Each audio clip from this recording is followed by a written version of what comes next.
Bismillahirrahmanirrahim. Assalamualaikum warahmatullahi taala wabarakatuh. Alhamdulillah, wassalatu wassalamu ala sayyidina Rasulillah, sayyidina wa maulana Muhammad ibni Abdullah wa ala alihi wa sahbihi wa mawalah, wa la hawla wa la quwwata illa billah. Amma ba'd, fa nawayna ta'allum wa ta'lim wa tadhakkur wa tadhkir wa naf'a wa intifa' wal ifadah wal istifadah wal iqamah wal istiqamah wal hatha 'ala tamassuki bi kitabillah wa sunnati rasulillah ibtigha'an mardatillahi wa wajhil karim.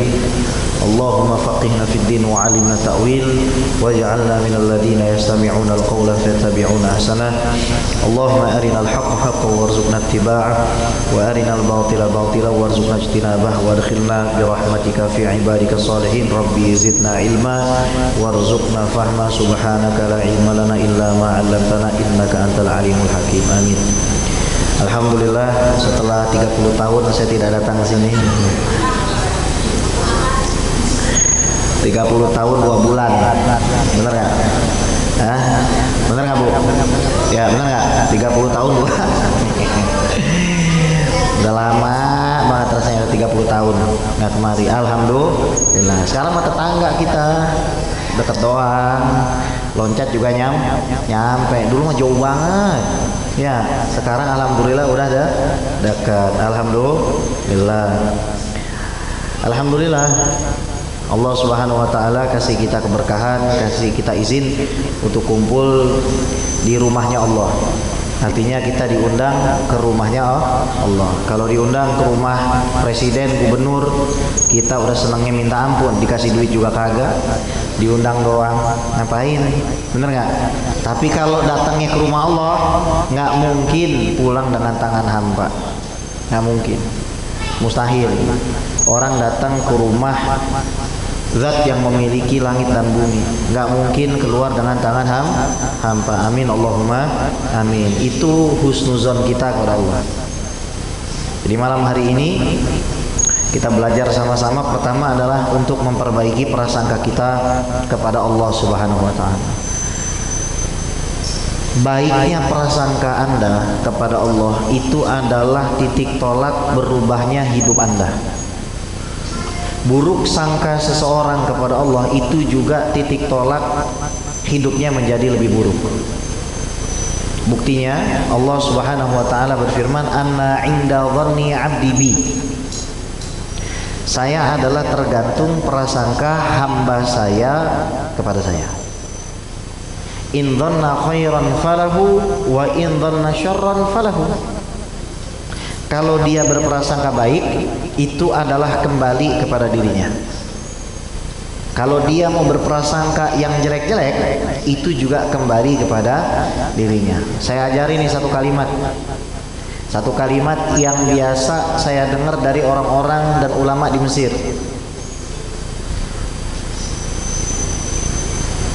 3 kata, insyaallah khair. Insyaallah khair. Apa artinya? Insyaallah semuanya baik-baik saja. Insyaallah khair. Semuanya bakalan baik-baik saja. Nggak bakal kenapa-kenapa. Kita, Bu, kalau lagi naik pesawat langsung duduk apa pergi ke tempat pilotnya dulu? Langsung duduk. Naik angkot jangan jauh-jauh naik pesawat. Lagi naik angkot langsung duduk apa liatin supirnya dulu? Naik apa kagak nih? Enggak kan? Main naik aja kita kagak ngeliatin. Ojek, kita pesan ojek online, kita cek dulu nggak mukanya tuh? Enggak lah. Kita sama ojek nggak pernah ngecek, sama angkot nggak pernah ngecek supir, sama pilot nggak pernah ngecek pilot. Kenapa kita takut dipimpin sama Allah dalam hidup nih? Nggak bakal kenapa-kenapa. Jangan pernah takut. Perbaiki prasangka kita kepada Allah. Berhubung kitab At-Thariq Ilallah itu saya ajarkan di majelis, maka di As-Salam ini kita belajar kitab Al-Hikam Ibnu Athaillah.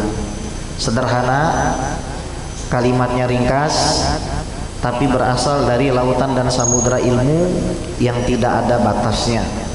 Karena kalau kita bicara tentang Al-Hikam Ibnu Athaillah, kita bicara tentang mengerti Al-Quran dengan hati seorang wali. Bahkan Profesor Dr. Muhammad Said Ramadan Al-Buti pernah bilang gini, ada ulama sampai mengatakan kalau seandainya di dalam sholat boleh dibaca selain Al-Quran, maka kitab inilah yang dibaca. Ajib kan? Nggak mungkin lagi sholat kita baca PPKN. Apa tuh PPKN? Ya, lagi sholat kita baca apa tuh? PPKN. Kita baca apa? Apalagi tuh? Ya, baca apa kek? Nggak mungkin baca majalah, ibu. Tapi kata ulama, seandainya saja orang lagi sholat boleh baca selain Al-Quran, pasti yang dibaca Al-Hikam Imam Ibnu Athaillah. Karena tidak mungkin ya kita membaca hikmah-hikmah di sini dan mengerti, melainkan kita pasti selangkah lebih dekat kepada Allah Subhanahu wa Ta'ala. Saking istimewanya nih kalimat. Bismillahirrahmanirrahim. Imam Ibnu Athaillah itu ulama yang pakar di dalam ilmu fikih, ulama abad ke-8 Hijriah, sekarang abad ke-15. Berarti udah berapa tahun tuh? Udah 700 tahun lah lebih, kurang lebih 700 tahun mendahului kita. Beliau tuh tadinya pinter dalam ilmu fikih. Tadinya beliau nggak percaya dengan ilmu tasawuf. Apa sih hakikat daripada sholat? Ya sholat itu rukunnya begini. Apa sih hakikat daripada wudhu? Wudhu itu rukunnya begini gitu. Sampai beliau bertemu dengan Imam Abul Abbas Al-Mursi. Akhirnya beliau diajarkan makna lahir dan batin dari sholat, makna lahir dan batin dari wudhu, makna lahir dan batin dari lafzul jalalah dan lain sebagainya. Hingga akhirnya beliau sadar, oh saya salah. Ternyata Allah turunkan agama ini memiliki sisi lahir dan batin. Contoh aja. Sisi lahirnya kita pergi ke masjid, sholat berjamaah, itu sisi lahir. Sisi batinnya kita pergi ke masjid dengan harapan Allah mengampuni dosa-dosa kita. Kita sholat dengan harapan Allah Subhanahu wa Ta'ala memasukkan kita ke dalam golongan orang-orang soleh. Kita sedekah, itu lahir. Batinnya kita hanya melaksanakan perintah Allah, mengembalikan sesuatu dari Allah kepada Allah. Paham gak nih? Mengembalikan sesuatu dari Allah kepada Allah. Itu orang kalau nggak diajarin, dia akan jadi robot. Dia tahu rukun wudhu, dia tahu rukun sholat, dia tahu syarat, dia tahu yang membatalkan, tapi seperti robot bergerak doang. Gimana kira-kira nikah sama robot mau? Nikah sama orang yang nggak punya perasaan mau, bu? Nggak ada bedanya kita nikah sama mobil kalau begitu. Nggak ada bedanya kita nikah sama motor kalau begitu. Artinya orang yang hanya memperhatikan aspek lahiriah tapi tidak memperhatikan aspek batiniah, itu tidak akan sampai kepada Allah. Maksud sampai kepada Allah itu bagaimana? Begini, maksud sampai kepada Allah artinya sampai tentu ada permulaan. Permulaannya kata para ulama harus dipaksa.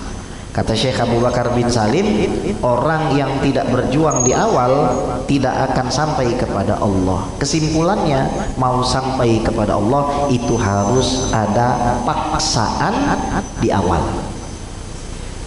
Memaksa diri untuk pergi ke masjid sampai akhirnya terbiasa pergi ke, memaksa diri setiap hari tilawah Al-Quran sampai akhirnya setiap hari tilawah Al-Quran. Jadi harus ada unsur pemaksaan terlebih dahulu hingga sampai kepada Allah. Maksudnya sampai kepada Allah apa? Melakukan semua perintah Allah tanpa ada beban. Gimana tuh? Gak ada beban sama sekali. Orang pelit itu gak mandang kaya atau miskin. Bukan cuma orang kaya yang pelit, kadang orang nggak punya juga pelit. Tadi kata Syekh Abu Bakar bin Salim apa? Orang yang nggak berjuang di awal nggak bakal sampai tujuan. Segala sesuatu harus dipaksa di awalnya, harus diperjuangkan di awalnya itu, baru nanti akan terbiasa tidak takut kehilangan harta, terbiasa tidak takut kehilangan dunia, terbiasa tidak takut kehilangan apapun kecuali kehilangan Allah Subhanahu wa taala. Itu akhir yang dimaksud sampai kepada Allah tuh begitu. Jadi semua agama itu ajarannya dilakukan, bahkan lebih. Kemarin kita lihat manakibnya Habib Hussein bin Abu Bakar Alaidrus itu disebutkan orang-orang zaman dulu kalau sholat malam 1000 rakaat, 500 rakaat. Itu kira-kira jadi 1000 sama 500 mulainya bagaimana tuh? Pasti 2 dulu, bener ya? Dari 2 jadi 4, dari 4 jadi 6, begitu. Nggak mungkin langsung 1000 rakaat. Ini kalau kita mau pulang kepada Allah, dan kita pasti akan pulang kepada Allah, Israel pasti akan menyebut kita, itulah persiapan kita. Nabi mengingatkan kepada kita, a'dzarallahu ala mri'in balagha umruhu akhara ajalahu hatta balagha sittina sanah. Allah tidak akan menerima alasan orang yang sudah dikasih umur 60 tahun. Kalau orang sudah dikasih umur 60 tahun, itu Allah nggak mau tahu lagi sama dia. Kamu nggak punya alasan untuk tidak beribadah kepada saya, tidak punya alasan untuk tidak bertobat kepada saya. Ini tafsiran dari surat Fatir ayat 37. Ini hadis Bukhari. Tafsiran yang lain bukan 60 tahun, 40 tahun. Awalam nu'ammirkum ma yatadzakkaru fihi man tadzakkar wa ja'akumun nadhir. Emangnya nggak cukup gua kasih umur, begitulah kira-kira. Gua kasih 60 tahun nggak cukup. Tafsiran kedua, gua kasih 40 tahun nggak cukup. Tafsiran ketiga, gua kasih 18 tahun nggak cukup. Tafsiran keempat, gua kasih umur balik 15 tahun, 9 tahun nggak cukup, gitu. Jadi kalau orang sudah dikasih umur 60 tahun, 40 tahun, itu biasanya kalau orang dulu itu sudah tafarrughul lil ibadah, fokus betul-betul kepada ibadah. Nah, disinilah Imam Ibnu Athaillah As-Sakandari, beliau mengerti makna tasawuf. Oh, rupanya syariat itu bukan hanya yang lahir-lahir doang. Kira-kira kalau kita minum teh nggak ada rasanya, enak nggak, Bu? Nggak enak kan? Enak yang ada rasa. Sholat bisa jadi enak karena ada rasanya, Pak. Untuk bisa dapat rasa di dalam sholat itu bukan barang gampang. Ada prosesnya, ada ilmunya. Allah itu ngasih kita ujian. Nabi langsung kasih tahu, ada setan lagi sholat, itu namanya setan apa? Khonzab. Setan khonzab ini kerjaannya adalah gangguin orang sholat biar gak khusyuk. Begitu takbiratul ihram, dia dibikin ingat masakan. Rokaat kedua dibikin lupa rokaat berapa. Ini kerjaannya khonzab. Siapa tuh yang begitu? Ya kita semua. Karena emang sulit mau khusyuk seperti Nabi itu mustahil. Karena memang sudah disampaikan, ini sahabat Nabi nih, ya Rasulullah, saya kok susah banget khusyuk sholat. Emang ada setan yang gangguin kamu. Caranya nangkalnya gimana? Minta perlindungan kepada Allah, baca a'udzubillahi minasyaitonirrajim, meludah 3 kali ke sebelah kiri. Di zaman dulu masjid itu belum ada karpet, maka kalau meludah cukup ditimpa pakai pasir, cukup ditutup pakai tanah. Di as-salam jangan dipraktekin. A'udzubillahi minasyaitonirrajim. Itu pada ngeludah semua antar ke kiri itu. Cukup ditiup. A'udzubillahi minasyaitonirrajim.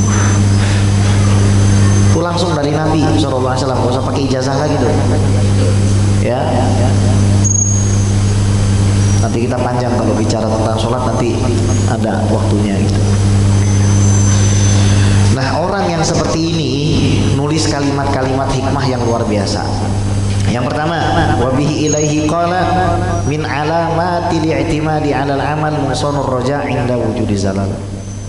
Dari tanda-tanda seseorang itu bergantung kepada amalnya, bukan bergantung kepada Allah, adalah berkurangnya harapan dia kepada Allah ketika tergelincir di dalam perbuatan dosa. Saya kasih contoh. Ada orang sholat setiap hari subuh di masjid selama 10 tahun. 10 tahun nggak pernah absen subuh. Diuji sama Allah, dibikin bangun ke siang, bangun jam 7. Ciri kalau orang itu selama ini sholatnya ikhlas, maka dia akan langsung bangkit mengqadha sholatnya, minta ampun kepada Allah, berterima kasih kepada Allah Subhanahu wa taala karena masih diizinkan sholat, dan dia gak akan pernah berkurang pengharapannya kepada Allah.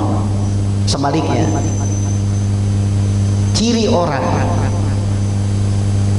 yang selama ini sholat subuh di masjid bukan karena Allah, ketika tergelincir satu kali, maka dia akan merasa putus asa. Kenapa ya saya ini bangunnya kesiangan, ini ngomong terus, kodok kagak, paham gak? Ngomong aja dia, itu pusing sendiri, mengkodoknya enggak. Ciri orang yang betul-betul ikhlas karena Allah, dia langsung bangkit. Makanya Rasulullah juga pernah telat sholat subuh.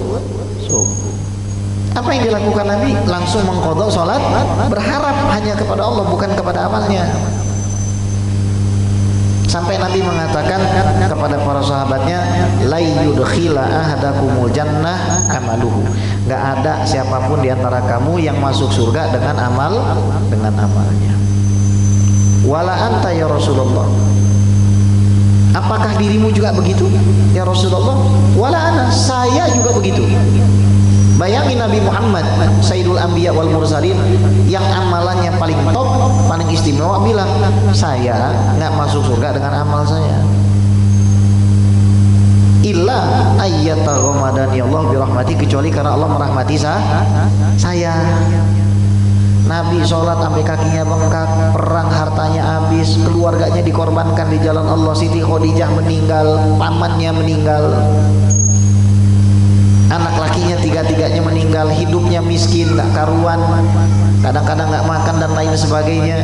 Nabi SAW miskin bukan gara-gara malas kerja, Bu. Miskin karena duitnya semua habis untuk agama Islam. Nabi itu kaya, bayangin, istri 11, punya rumah masing-masing. Jangan dipikir Nabi Muhammad itu nggak kerja gitu ya, kerjanya wiridan baik gitu, enggak. Nabi juga pergi ke pasar berdagang, Nabi itu bekerja juga. Makanya Habib Kes juga jualan. Jualan, kenapa? Karena memang pintu daripada rezeki itu dari perdagangan. Masalah rezeki mah urusan Allah, yang penting kita ikhtiar. Itu Nabi, dan Nabi saja bilang, saya tidak masuk surga dengan sholat saya, dengan puasa saya, zikir saya, jihad saya, harta saya, sedekah saya, enggak. Saya meskipun paling tinggi derajatnya, meskipun amal saya paling hebat, dan kamu nggak bisa ngalahkan amal saya masuk surga bukan gara-gara amal saya. Terus apa yang bikin kita ngerasa kalau kita sholat barusan kita berhak dapat surga, kecuali karena kita berharap kepada rahmat Allah. Sholat model kita tadi itu begitu, sholat model kita. Kira-kira kalau ditimbang sama nikmatnya Allah, ngangkat apa kagak tuh? Nggak ngangkat, saudara. Jadi ngapain kita sholat? Mencari ampunan Allah, mencari rahmat Allah. Dan rahmat Allah itu dekat kepada orang-orang yang berbuat lebih dari orang lain. Rahmat Allah itu dekat minal muhsinin, orang yang berbuat baiknya lebih daripada apa yang seharusnya. Sholat wajib diiringi sama dia dengan sholat sunnah, karena sholat sunnah bisa nambal ketidakkhusyuannya. Dia harapannya tuh kepada rahmat Allah, dan dia ikuti petunjuk Nabi Muhammad. Oh, caranya begini, diikutin betul. Tapi dia nggak pernah lihat amalannya itu. dia pergi haji, umroh, itu bukan karena haji dan umrohnya, tapi semata-mata cari rahmat Allah. Dia tawaf, dia sa'i, dalam hatinya dia itu bergantungnya bukan kepada tawaf dan sa'inya, meskipun tawafnya bagus, sa'inya bagus, tapi hatinya tertaut dan tertambat dengan Allah Subhanahu wa ta'ala. Begitu juga dalam pekerjaan kita.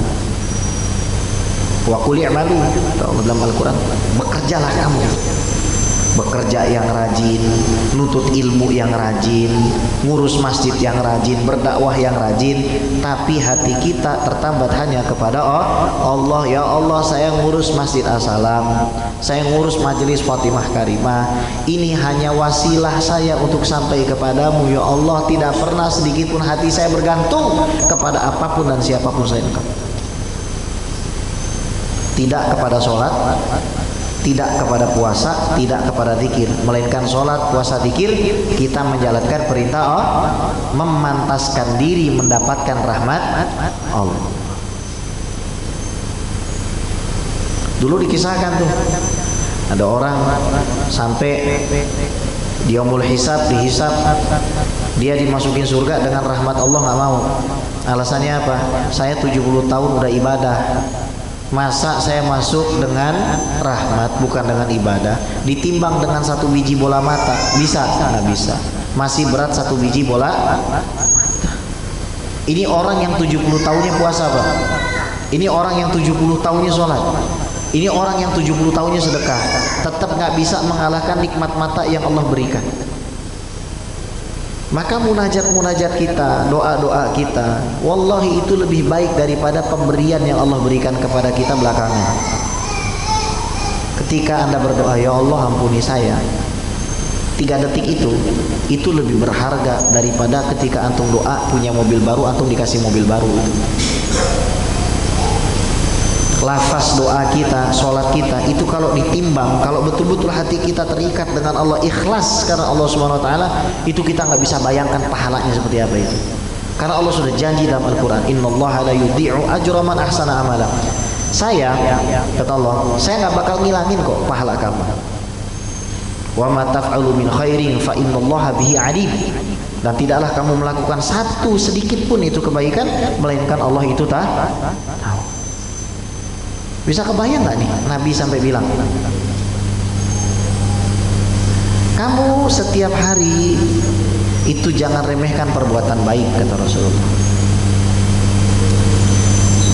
Mendamaikan antara 2 orang yang bertikai itu adalah sedekah, kata Nabi. Ketika kamu lihat di jalan ada batu, pohon atau duri, dan kamu minggirin itu batu, pohon dan duri, itu adalah sedekah. Jangan kamu menghina meskipun itu masakan yang isinya cuma kuku kambing, kata Nabi, untuk kamu berikan kepada tetangga kamu, karena semua itu menjadi sedekah. Hal kecil, ibu masak di rumah buat suami, kalau lillahi ta'ala ibu berhasil mengaitkan hati ibu dengan Allah, wallahi itu pahalanya besar. Ini kalau dikaitkan betul dengan Allah, ini pahalanya luar biasa ini. Kata Nabi, la tahqiranna minal ma'rufi syai'a walau an talqa akhaka biwajhin talid. Jangan kamu remehkan perbuatan baik meskipun itu hanya wajah yang sumringah yang kamu berikan kepada sahabat kamu. Ketemu orang, wajah itu jangan. Ini kadang-kadang ngakunya paling sunnah tapi merengut, wah heran jadinya itu. Nggak enak lihatnya. Ya, harus penuh senyum, senang. Betul, Bu? Nah, jadi semua itu dikaitkan dari hati kita. Apa yang keluar dari hati seseorang itu pasti akan masuk juga ke dalam hati. Masakan ibu di rumah, nafkah yang suami berikan, kita laki-laki keluar rumah bekerja cari nafkah itu ketika kita masukkan nafkah itu ke mulut istri kita lillahi ta'ala, itu jadi pahala yang luar biasa, Pak, untuk kita nanti di yaumul kiamat. Kita cium anak saja pahala, gimana kita sekolahin dia. Tapi tolong catatannya satu, jangan lihat amalnya, lihat siapa yang memberikan kamu, memposisikan kamu ada di situ. Siapa? Allah. Maka hatinya selalu terkait dengan Allah. Tidak pernah lepas dengan zikrullah tuh, tidak pernah lepas. Selalu terkait Allah, Allah, Allah, Allah, Allah. Marahnya karena Allah. Senangnya pun karena Allah. Sedihnya pun karena Allah. Mencintai karena, membenci juga karena Allah. Dilihat sama dia tuh. Oh, saya mencintai fulan karena Allah. Karena dia orangnya mendekatkan saya kepada Allah. Saya melihat dia suka berjuang di jalan Allah, menghabiskan waktunya untuk berjuang di jalan Allah, di sisa-sisa waktunya dia untuk mencari nafkah pada keluarganya. Oh, saya suka orang seperti ini. Gara-gara cinta seperti itu, Anda tahu, al-mutahabbina fi jalali lahum manabir min nur. Kata Allah, orang yang saling mencintai karena saya, nanti akan saya berikan mimbar-mimbar dari cahaya. Nggak kebayang kita mah kebayangnya mimbar assalam aja kayak begini. Yang bilang ini mimbar kan manusia, ini Allah yang bilang mimbar. Ukurannya jangan dipikirin. Entah ukurannya seplanet Mars, nggak ada yang tahu. Satu orang dikasih mimbar kayak bagaimana, kita nggak ada yang tahu tuh. Gara-gara apa? Cuma gara-gara saling menyukai aja. Tapi semuanya diikat karena gimana suami yang cari nafkah karena Allah itu pahalanya, Pak? Ya Allah. Anak yang ngasih kepada orang tuanya, jagain orang tuanya karena Allah, dia cium tangan orang tuanya, kaki orang tuanya karena Allah. Dia sapu masjid karena Allah. Dia pel masjid karena Allah. Semuanya itu sebenarnya kuncinya satu, hati kita itu harus terpaut selalu dengan Allah Subhanahu wa taala. Dan di dalam melakukan aktivitas harus ikut kepada junjungan kita, kekasih Allah Nabi Muhammad sallallahu alaihi wasallam. Karena begini, perasaan aja nggak cukup. Saya ikhlas pengen ikut Idul Kurban, yang dikurbanin tikus. Bisa? Nggak bisa. Harus ngikutin ajarannya Rasul. Jadi dua syaratnya, hatimu milik Allah, caramu ikut Rasulullah.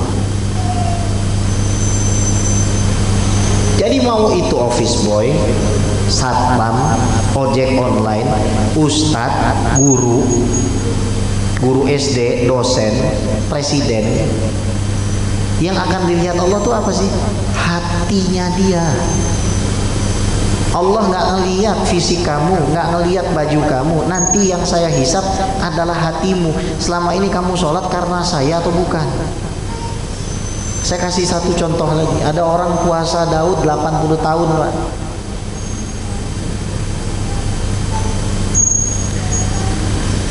Iblis bilang sama keturunannya, saya mau rusak. Kamu mau tahu nggak cara saya ngerusak amal orang? Nih saya kasih lihat.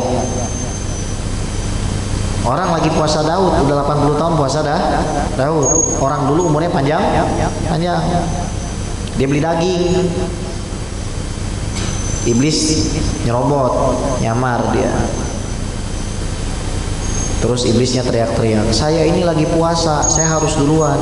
Kesel nggak tuh orang yang tadi puasa 80 tahun? Nyeletuk dia. Ngantri dong, gua udah puasa 80 tahun nih. Nah, jatuh tuh habis.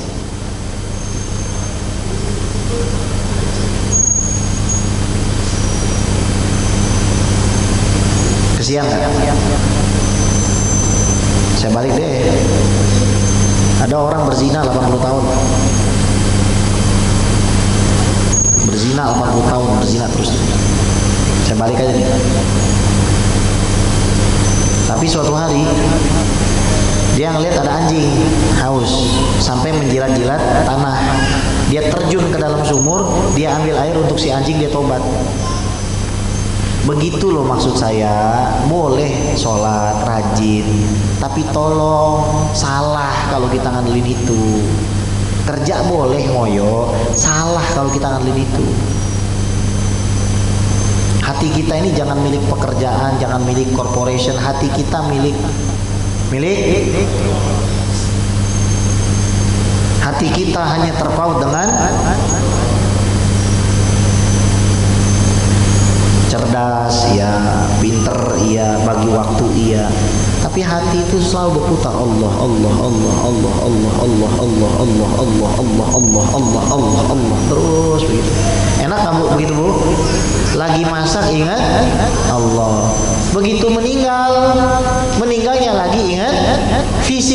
masak Pak. Yang kelihatan sama orang lagi meninggalnya ngapain? Masak. Yang malaikat lihat apa? Lagi zikir. Meninggalnya apa? Tabrakan. Itu yang kamu lihat. Yang kamu nggak lihat itu urusan dia dengan Allah. Ingat kata Nabi itu, orang akan dibangkitkan sesuai dengan cara mati, sementara orang mati sesuai dengan cara hidup. Maka jangan kita ngomong berjihad mati di jalan Allah kalau kita belum bisa hidup di jalan Allah. Bib, hidup di jalan Allah tuh bagaimana Bib? Berhenti kerja? Ya kagak. Kerja mah kerja aja. Saya bilangin hati selalu berkaitan dengan Allah. Oh, ini semua punya Engkau ya Allah. Puji-puji Allah tuh senang dipuji Pak. Ini semua punya Engkau ya Allah. Ini mobil semua, ini semua punya Engkau. Langit Engkau yang bikin, Masya Allah. Engkau hebat ya Allah. Nggak ada yang hebat selain Engkau ya Allah. Itu Allah senang Pak, kita puji begitu. Itu tanda orang diridhoi oleh Allah. Banyak mengagumi daripada ciptaan Allah. Asal bukan istri orang atau suami orang, kan gitu aja. Asalkan istri atau suami orang aja kita suka sama dia, tapi kita pendem dalam hati kita, kita cintanya karena Allah, karena kita tahu itu kagak halal buat kita. Itu kalau kita mati memendam perasaan, matinya mati syahid. Jangan ditiru, tapi masih banyak cara lain. Rata-rata mah nggak bisa model begini, biarin, mana bisa. Alhamdulillah ya. Jadi tanda kelihatan gitu. Ini bukan buat nilai orang ya, ini buat nilai diri kita sendiri gitu loh. Jadi ciri kita itu ikhlas. Kita ya udah, kita satu ngaku kalau kita ini banyak dosa, ngaku kalau kita ini banyak kelemahan, kita perbaiki, dan kita hanya menambahkan harapan kita kepada rahmat Allah. Ya Allah, saya masuk surga bukan gara-gara sholat saya, puasa saya, ini semua nggak ada, semua hanya karena rahmatmu ya Allah. Udah begitu. Ciri kalau kita belum ikhlas, seandainya kita jatuh ke dalam ketergelinciran, kita bikin dosa, itu harapan kita jadi lemah kepada Allah, dan itu yang setan mau. Lihat Nabi mengatakan apa? Wasta'in billah wala ta'jiz. Kamu tuh minta tolonglah sama Allah, dan jangan kamu itu loyo bin letoy bin lemes. Nabi ngelarang kita untuk lemes. Nabi ngelarang kita untuk letoy. Nabi ngajarin kita untuk punya self esteem and self respect, menghargai jiwa kita untuk menghormati kita punya diri. Ahlan Pak, Masya Allah, udah lama gak ketemu nih. Masya Allah ya, untuk menghargai diri kita sendiri. Jadi jangan, diri kita ini adalah milik Allah. Makanya saya itu kalau ngelihat ada orang gitu menghina orang Islam, meskipun sesama orang Islam, itu kadang saya kasihan dengan yang menghina gitu. Apa yang mau kamu hina sementara dia ini adalah hambanya Allah? Ada kemuliaan yang lebih daripada jabatan jadi hamba Allah? Nggak ada. Semuanya itu kalah. Hamba Allah itu sudah paling puncaknya itu. Makanya kata Al-Habib Abdullah bin Alawi Al-Haddad begitu, dhimna faqri wabtirani. Kebanggaan saya itu dua. Semuanya itu nggak ada kebanggaan saya kecuali dua. Ketika saya fakir kepada Allah dan ketika saya ngemis kepada Allah, itu adalah kebanggaan saya. Ketika saya merintih menyebut ya Allahu ya Allah ya Allahu ya Allah ya Allahu ya Allah ya Allahu ya Allah, itu kata Al-Habib Abdullah bin Alawi Al-Haddad, itu adalah kebanggaan saya ketika saya menjadi pengemis di hadapan pintu Tuhan saya. Itu harus dipelihara, harus dilatih. Jadi nggak apa-apa orang lihat kita, ini mah kerja mulu. Dalam hati kita kan kita selalu berzikir kepada daripada afwan ya. Karena ada pepatah begini, lebih baik berada dalam diskotik tapi hatinya bersih ingin berdakwah, mati di situ, ketimbang di dalam masjid tapi pikirannya di diskotik. Tahu nggak?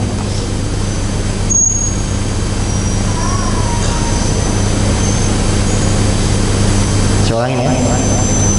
Boleh saya ulangin ya. Nah, baik mati dalam diskotik, dalam hatinya dia memikirkan Allah, dia matanya dia jaga, dia takut kepada Allah, niatnya untuk menyelamatkan orang ke situ. Lebih baik itu ketimbang di dalam masjid tapi mikirin diskotik. Lebih bagus lagi dalam masjid tapi mikirinnya oh. Jadi intinya gimana nih? Satu, hati. Yang kedua, harus sesuai dengan aturannya Rasulullah. Udah gitu aja, hidup gitu aja udah. Yang penting saya lillahi ta'ala. Yang kedua, saya nggak ngelanggar. Saya nggak ngelanggar Rasulullah. Udah selesai. Itulah jalan keselamatan. Yang kedua, Imam Ibnu Athaillah mengatakan iradatuka tajrid ma'a iqamatillah iyyaka fil asbab minasyahwatil khafiyah. Keinginanmu untuk bertajrid.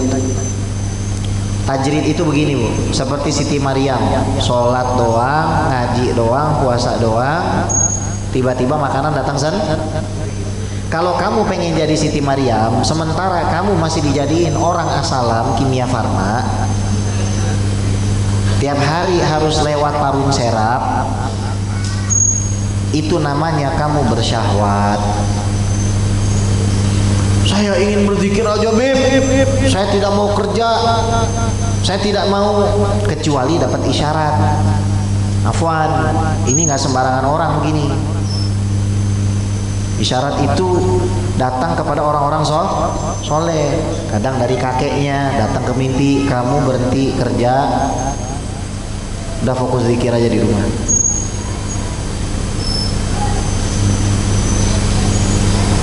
Kecuali itu orang betul-betul soleh, betul-betul ya. Soalnya saya punya teman kayak begitu, doktor, hafal Quran, setahun berhenti kerja nggak jadi dosen. Kenapa? Dapat isyarat dari kakeknya. Sekarang santrinya 1000. Setahun bikin pesantren, santrinya 1000. Gimana tuh? Nggak bikin selebaran.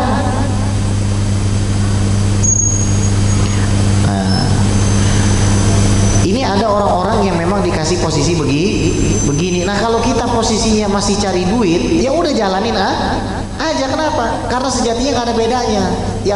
Yang bikin beda apa? Yang satu ridho, yang satu tidak ridho. Itu yang membedakan Pak. Jadi kalau ada orang dibalik, makanya sama Imam Ibnu Athaillah, wa iradatukal asbab ma'a iqamatillah iyyaka fi tajrid in hitatun anil himmatil aliyah. Dibalik, kalau kamu udah dikasih harta, dikasih uang, tapi masih pikirannya duit mulu, malah kamu pikirannya kerja mulu, nggak pengen zikir, nggak pengen ngaji, nggak pengen mendekat kepada Allah, itu tanda kalau kamu itu sebenarnya rankingnya sudah jatuh.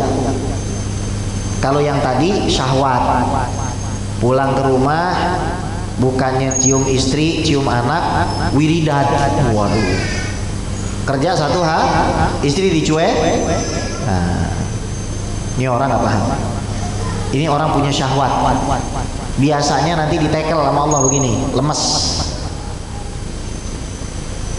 Jadi ada beda antara motivasi dengan disiplin. Kalau motivasi itu grafiknya begini, tinggi dulu, nanti lama-lama jatuh aja dia. Kalau disiplin gini, kalau ngikutin ajaran Nabi gini, dia dari sedikit tapi continue, dari sedikit tapi terus menerus naik dia begini, naik begini. Itulah hadis Nabi, ahabbul a'mali ilallah adwamuha wa in qalla. Amal yang paling disukai Allah tuh sedikit tapi terus. 100.000 sebulan sekali, ya bagus daripada kagak ke masjid ya. Tapi masih kalah di sisi Allah daripada yang 5.000 setiap hari. Ya iyalah, di jumlah aja 140.000 banyakan dia. Maksudnya pelan-pelan.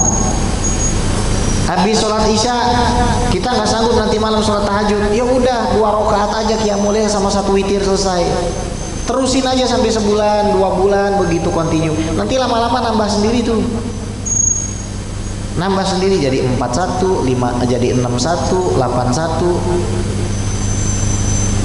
Daripada kita langsung pengen begini. Yang ada begini, nanti malam saya ingin berzikir, subuhnya jam 9. Berzikir mau sampai malam, saya ingin begini, subuhnya jam 9. Loyo lagi habis itu lemes, ya kayak begini lemes, nggak berharap kepada Allah.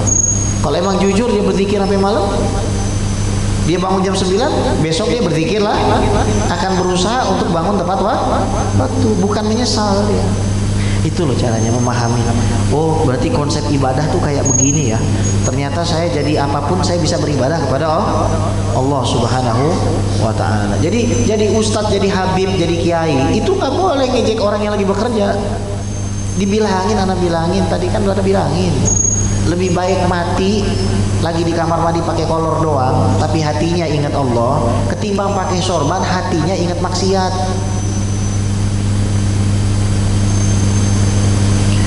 Gimana ceritanya tuh kalau begitu? Hatinya ingat Allah, berarti kan harus terus yang celaka tuh kalau lagi lalai mati, udah itu namanya apes. Kalau itu sudah nggak bisa nyalain takdir tuh, udah urusan Allah Rabbul Alamin. Fir'aun itu ketika lagi kelelep, kira-kira ngomong apa tuh Fir'aun pas lagi kelelep? Itu suara Fir'aun lagi itu suara dia ya. Dia mengucap la ilaha illallah, disumpal mulutnya sama malaikat, jangan ngomong. Udah takdir. Padahal Allah sendiri lewat nabinya mengatakan, yang mengatakan la ilaha illallah akan masuk surga. Nggak dibiarin sama Allah tuh. Nauzubillah tsumma wahakata ya. Baik, kita masih punya waktu sekitar 3 jam lagi. Silakan yang mau tanya jawab Ibu ya. Ayo Bu. Setelah 30 tahun nggak lihat saya. Iya, Masya Allah. Betul, silakan Bu. Kalau nggak ada, saya lanjutin aja dah. Iya dah, kita mah apaan sih, nurut aja kita mah ya. Kata beliau, sawabikul himam la takhriku aswarul aqdar. Tekad ataupun niatan yang kuat dari kamu itu tidak bisa merusak pagar takdirnya Allah. Maknanya apa yang sudah digariskan Allah pasti berlaku meskipun kamu berusaha sekuat tenaga. Makanya gimana tuh prinsipnya? Kita berjuang namun segalanya adalah milik Allah. Kalau misalkan gagal, ya memang karena keputusan Allah. Berhasil juga karena keputusan. Udah begitu aja hidup. Jadi supaya apa? Kita tidak sombong pada saat berhasil, dan juga kita tidak sedih, tidak kecewa pada saat mungkin di hadapan manusia tidak berhasil. Kebanyakan orang mengidentifikasi keberhasilan itu dengan keduniaan. Oh, kalau rumahnya besar berhasil, kalau ini. Peradaban yang benar itu tidak berdasarkan infrastruktur semata. Infrastruktur tinggi-tinggi kalau maksiat di mata Allah nggak ada arti. Di zaman para sahabat ada lift nggak? Ada mobil, ada pesawat, ada motor, namun mereka orang yang lebih berperadaban daripada orang di zaman sekarang. Peradaban itu bukan benda mati. Kalau peradaban ukurannya benda mati, Fir'aun orang yang paling berperadaban. Zaman sekarang gedung ngalahin pohon, gedung ngalahin gunung, tapi orangnya lupa tutup lupa birrul walidain, berbakti kepada orang tua, lupa sedekah kepada fakir lupa sama agama. Jadi yang berperadaban yang mana tuh? Nah, itu jawab sendiri dah. Mudah-mudahan jadi ilmu yang bermanfaat. Semoga Allah SWT ampuni dosa kita, orang tua kita, keluarga kita, dan berikan kita kematian husnul khotimah untuk kita, anak-anak kita, keluarga kita, keturunan kita, dan Allah kabulkan hajat-hajat kita dunia akhirat. Li ridhaillahi ta'ala jalla jalaluhu wa ila hadratir rasul wa Fatimah al-Batul binti Rasul wa dzurriyyatihi wa azwaji wa ahli baiti wa ashabi ajmain wal ulama'il aminin wa sufiyatil muhaqqiqin wa jami sadatina ali abi ali wa usul furahim wa lana wa liwalidina wa auladina wa dzurriyyatina ومحبينا وتلامذاتنا وأصحاب الحقوق علينا أجمعين شؤون الله لنا ولهم الفاتحة. أعوذ بالله من الشيطان الرجيم. بسم الله الرحمن الرحيم. الحمد لله رب العالمين الرحمن الرحيم مالك يوم الدين إياك نعبد وإياك نستعين اهدنا الصراط المستقيم صراط الذين أنعمت عليهم غير المغضوب عليهم ولا الضالين آمين. فاعف عنا يا كريم فاعف عنا يا رحيم ارحمنا يا أرحم الراحمين ارحمنا يا أرحم الراحمين ارحمنا يا أرحم الراحمين. اللهم إنا نسألك بحق الفاتحة وبشفاعة الفاتحة وببركة الفاتحة أن تفتح لنا كل خير وأن تدفع عنا كل شرور يا فارج الهم يا كاشف الغم يا من لعبده يغفر ويرحم يا دافع البلاء يا الله يا دافع البلاء يا رحمن يا دافع البلاء يا رحيم. ادفعنا البلاء من جميع البلاء في الدين والدنيا والآخرة. دعوهم فيها سبحانك اللهم وتحيتهم فيها سلام وآخر دعوهم أن الحمد لله رب العالمين. سبحانك اللهم وبحمدك أشهد أن لا إله إلا أنت أستغفرك اللهم وأتوب إليك. السلام عليكم ورحمة الله وبركاته.